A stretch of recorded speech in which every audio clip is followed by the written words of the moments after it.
Hey, happy Tuesday. Usually we do this on Monday, but decided to put it off because our trial went all last week and then finished up yesterday, and I wanted to be able to report that to you because there's another trial going on this week's trial.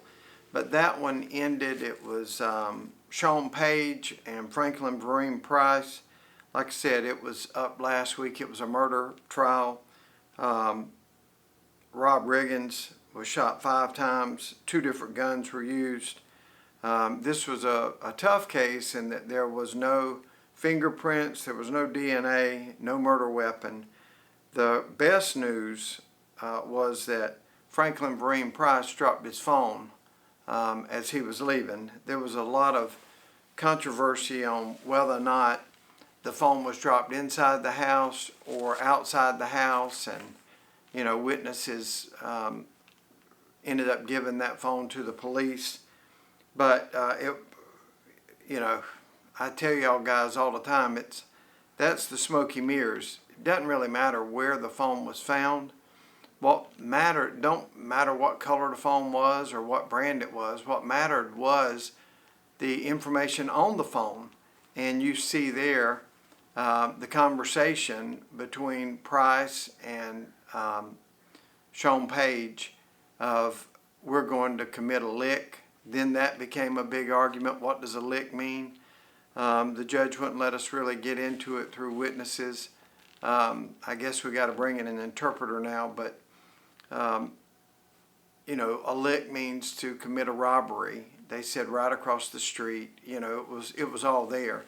So the jury did the right thing. Now, let me tell you, you and I and everybody that calls Georgetown, Horry, we probably did a big break for people of Marion too. Anybody in the area, you're safer today because these two are in jail, in prison.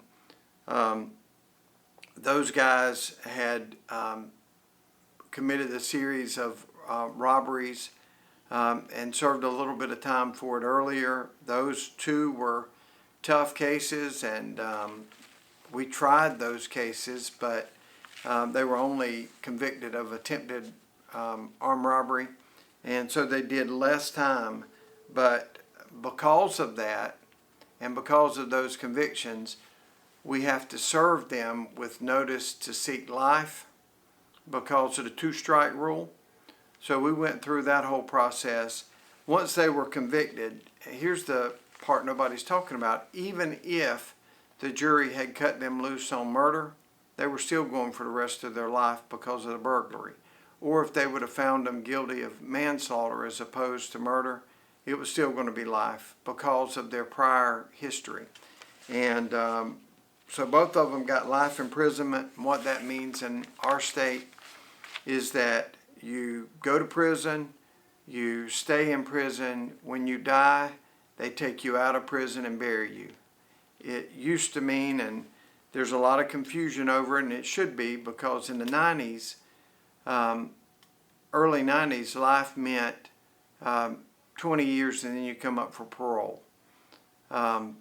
That's why with Ken Register, we have to every year go back and ask for them to deny parole because he was sentenced in the early 90s.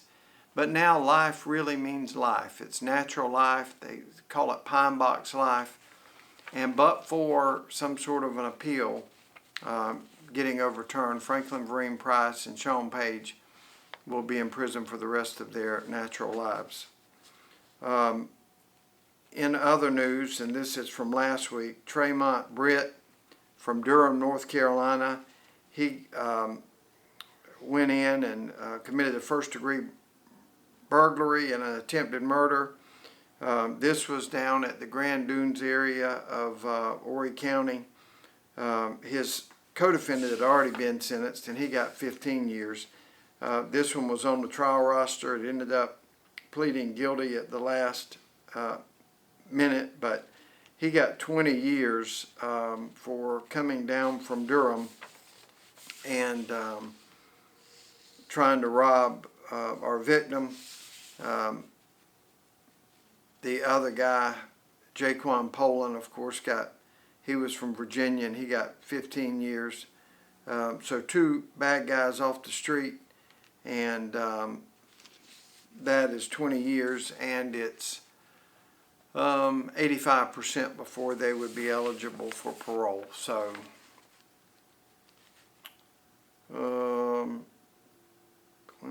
probably they'd come up for parole at about 17 years, something like that. In other case, Terrence, Georgia, 43 of Manning, South Carolina. That's down around Santee, where everybody goes fishing. He got convicted for second offense, possession with intent to distribute fentanyl, and second offense, failure to stop for a blue light. So Georgia received a sentence of 12 years. He also got 5 years for the failure to stop for the blue light, but all of that runs concurrent. So for our purposes, 12 years he'll be serving. Now this could have been one of those cases where it could have been consecutive, but the judge chose to do it concurrently.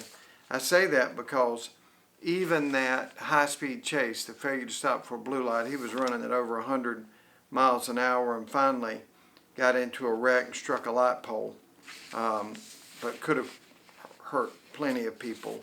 12 years. Gerald Collins, 55 of Georgetown, he pleaded to first offense, possession with intent to distribute cocaine, and he was sentenced to 10 years in prison.